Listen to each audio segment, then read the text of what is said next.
ஒரு மிகப்பெரிய கோடீஸ்வரனாக இருந்தாலும் திருப்பதிக்கு வருவாங்க. மிகவும் மிகவும் ஏழ்மையாக இருந்தாலும் திருப்பதிக்கு வருவாங்க. எல்லாவித மக்களும் வந்து தரிசிக்கக்கூடிய ஒரு மிகவும் சக்தி வாய்ந்த கடவுளாகவும் இடமாகவும் இருக்கக்கூடிய திருப்பதி மலை. அந்த மலையில் அப்படி என்ன ஒரு சக்தி இருக்கு, அந்த மலைக்கு அந்த கோவிலுக்கு சென்றால் என்ன ஒரு பலன்கள் ஏற்படும், அந்த கோவிலை பத்தி முதல் தெரிஞ்சுக்கலாம். சந்திரன், நவகிரகங்களில் இருக்கக்கூடிய சந்திர பகவான். சந்திரனுடைய சிறப்பு என்னன்னு பாத்தீங்கன்னா குளிர்ச்சியை தரக்கூடிய ஒரு கிரகம். சந்திரனுடைய அருளும் ஆசியும் ஒரு இடத்தில் ஒருவருக்கு இருந்தால் ஒரு மிகப்பெரிய மன நிறைவும் எண்ணமும் சிந்தனையும் ஒரு நிலையிலும் மிகப்பெரிய அறிவு ஆற்றலும் அதிகரிக்கும் அப்படின்னு பெரியவங்க சொல்றாங்க. உலகத்தில் சந்திரன் முதலில் பார்க்கக்கூடிய ஒரு நாடு ஜப்பான். உலகத்தில் சந்திரனுடைய ஒளி அதிகமாக கிடைக்கக்கூடிய ஒரு இடம், சந்திரனுடைய அந்த சக்தி அதிகமாக குவியும் ஒரு இடம் என்னன்னு பாத்தீங்கன்னா திருப்பதி மலை. திருப்பதி செல்வோர்கள் எப்போதும் இரவு அங்க தங்கி இறைவனை வழிபடணும் என்பது ஐதீகம். ஏன் இரவு தங்கணும் அப்படின்னா, அந்த சந்திரனின் குளிர்ச்சியான ஒளி நம்ம உடல் மீது படும்போது அப்படி ஒரு மிகப்பெரிய மாற்றத்தையும் அதிர்ஷ்டத்தையும் ஒரு மிகப்பெரிய விஷயத்தையும் நம்மளால் அடைய முடியும், உணர முடியும் என்பது ஐதீகம்.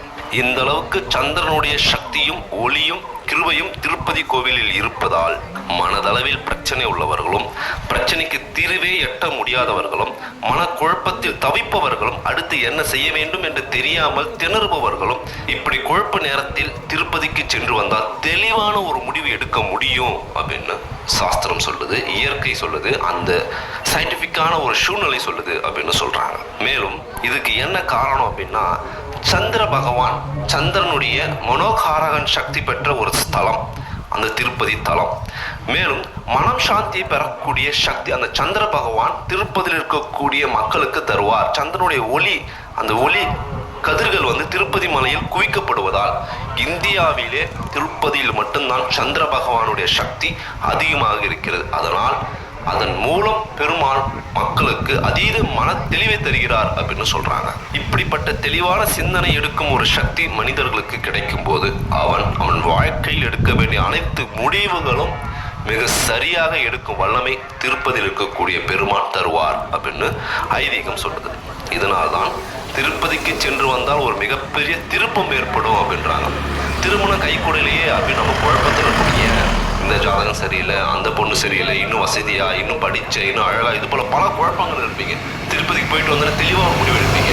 வேலை கிடைக்கல, இன்டர்வியூக்கு போகும்போது என்னால் சரியாக ஆன்சர் பண்ண முடியல அப்படின்னும் போது திருப்பதிக்கு சென்று வந்தோடனே நல்லா தெளிவாக மன உறுதியுடன் படித்து உடனடியாக வேலை கிடைக்கும். ரொம்ப டென்ஷன், பிபி, ஸ்ட்ரெஸ் அதிகமாக இருந்துச்சுன்னா குழந்தை எப்படி பிறக்கும்? மன அமைதியும் மன தெளிவு பெறும்போது உள்ளமும் உடலும் உற்சாகமாக ஆரோக்கியமாக இருக்கும். அப்போது குழந்தை பாக்கியம் உண்டாகும். இது போல பல விஷயங்களுக்கு நம்முடைய எண்ணமும் உள்ளமும் தெளிவு இல்லாமல் இருப்பதுதான் காரணம். இதனால் நம்ம மனமும் உள்ளமும் தெளிவு பெறுவதற்கு திருப்பதிக்கு சென்று வந்தால் திருப்பம் ஏற்படும் அப்படின்னு ஐதீகம் சொல்லுது. திருப்பதிக்கு சென்று திருமாலை தரிசிப்பதற்கு முன்பாக சில கடவுளை வணங்கிவிட்டு தான் தரிசிக்க வேண்டும் அப்படின்னு நம்ம முன்னோர்களும் நம்முடைய சாஸ்திரங்களும் சொல்லுது. அதன் பிரகாரம் முதலில் கீழ்த்திருப்பதில் உள்ள கோவிந்தராஜ பெருமாளை வணங்க வேண்டுமாம். அதன் பிறகு அலர்மேல் மங்காபுரம் சென்று பத்மாவதி தாயாரை தரிசித்து அவரிடம் அருளும் ஆசையும் அனுமதியும் பெற்ற பிறகுதான் திருப்பதி மலையவே ஏற தொடங்க வேண்டுமாம். மூன்றாவதாக திருப்பதி மலை மீது வராக தீர்த்த கரையில் வீற்றிருக்கும் வராகமூர்த்தியை வணங்க வேண்டுமாம்.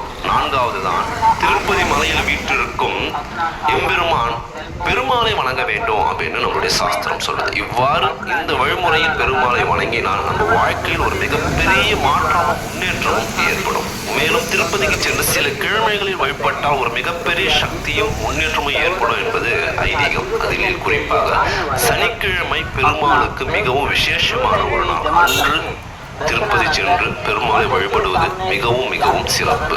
ரொம்ப கூட்டமாக தான் இருக்கும், இருந்தாலும் அந்த கூட்டத்திலும் பெருமாளை தரிசிக்க வாய்ப்பு கிடைப்பது ஒரு மிகப்பெரிய அதிர்ஷ்டமாகவே கருதப்படுது. அடுத்த ஒரு சிறப்பு மிக்க தினம் என்னன்னு பார்த்தீங்கன்னா திங்கட்கிழமை அன்று பெருமாளை வழிபடுவது வந்து மிகவும் உத்தமம், சிறப்பு அப்படின்றாங்க. ஏன்? 7 தினங்களில் திங்கள் மட்டும்தான் சந்திரனை குறிக்கக்கூடிய ஒரு தினம். சந்திர பகவானின் சக்தியும் திருப்பதி பெருமானின் அருளும் அதிகமாக அந்த இடத்தில் குவிக்கப்படுவதால் நமக்கு தேவையான அனைத்து சக்தியும் சகல சௌபாக்கியங்களும் நிறைவாக கிடைக்கும் அப்படின்னு சொல்றாங்க. திருப்பதிக்கு பாத யாத்திரையாக செல்வது, கீழ் திருப்பதியிலிருந்து 7 மலைகளை ஏறி பெருமாளை தரிசிப்பது, இது போல பல பிரார்த்தனைகள் பக்தர்கள் செய்வாங்க. பாத யாத்திரையாக சென்று பெருமாளை வழிபடுவது ஒரு மிகப்பெரிய மன வலிமையும் மன உறுதியையும் வாழ்க்கையில் மிகப்பெரிய போர்க்குணம் கொண்டு போராடி வெல்லும் அளவுக்கு மன உறுதியை தரும். பாத யாத்திரையாக சென்று பெருமானை வழிபடுவது ஒரு மிகப்பெரிய மன உறுதியையும் மன வலிமையும் தரும். ஒரு மிகப்பெரிய வேண்டுதலை நிறைவேற்றுவதற்கு கூறிய சக்தி உங்களுக்கு கிடைக்கும் அப்படின்றாங்க. கீழ்த்திருப்பதிலிருந்து 7 மலைகளை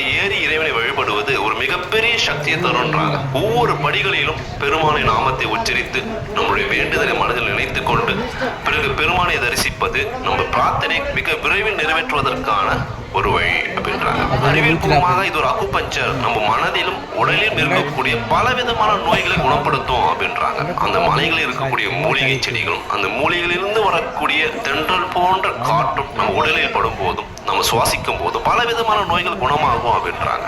என்னுடைய வாழ்க்கையிலும் பல பிரார்த்தனைகள் பல வேண்டுதல்கள் வந்து திருப்பதிக்கு சென்று நிறைவேறி இருக்கிறது. உங்க வாழ்க்கையிலும் நீங்களும் திருப்பதிக்கு சென்று பல மாற்றங்கள் பல திருப்பங்கள் சிந்தனை தெளிவு பெறுவதற்கும் நம்முடைய நீண்ட நாள் மிகப்பெரிய பிரார்த்தனை நிறைவேறுவதற்கும் நம்மளுடைய வாழ்க்கையில் ஒரு மிகப்பெரிய முன்னேற்றமும் அடுத்த நிலை அடைவதற்கும் நம்ம திருப்பதிக்கு சென்று வந்தால் ஒரு மிகப்பெரிய திருப்பம் ஏற்படும். அந்த மலையுடைய அமைப்பு அது போல, அந்த இடத்துல இருக்கக்கூடிய சந்திரனுடைய சக்தி அது போல, அந்த பெருமாளுடைய சக்தி அது போல. கீழ்த்திருப்பதிலிருந்து பத்மாவதி தாயார் பெருமாளை வடக்கு நோக்கி பார்ப்பதால் அந்த இடத்தில் வந்து செல்வங்கள் அதிகமாக குவிக்கப்படுகிறது. அந்த பார்வை பக்தர்கள் மீதும் படுவதால் திருப்பதிக்கு சென்று வந்தால் அவர்கள் வீட்டிலும் அவர்கள் வாழ்க்கையிலும் செல்வம் மென்மேலும் அதிகரிக்கிறது. இந்த தகவல் உங்களுக்கு மிகவும் பயனுள்ளதாக இருக்கும் அப்படின்னு நான் நம்புறேன். நீங்க திருப்பதிக்கு சென்று வந்து அதனுடைய அனுபவங்கள் என்ன அப்படின்னு எனக்கு மறக்காம கமெண்ட் பாக்ஸ்ல கமெண்ட் பண்ணுங்க. உங்கள் வாழ்க்கையிலும் சகல சௌபாக்கியங்களும் அனைத்து வளங்களும் பெற அந்த ஏழுமலையானை நான் பிரார்த்தனை செய்து கொள்கிறேன். இந்த வீடியோ உங்களுக்கு மிகவும் பயனுள்ளதாக இருக்கும். மறக்காம இந்த வீடியோ எல்லோருக்கும் ஷேர் பண்ணுங்க. என்னோட சேனலை சப்ஸ்கிரைப் பண்ணுங்க, லைக் பண்ணுங்க. Thank you for watching. Very good. உங்க நிறுவனம்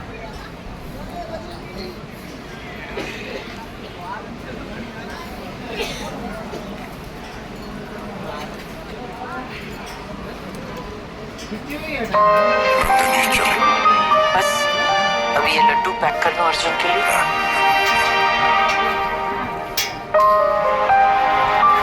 इतना सा था, पता ही नहीं चला कब मेजर बन गया। मेजर अर्जुन को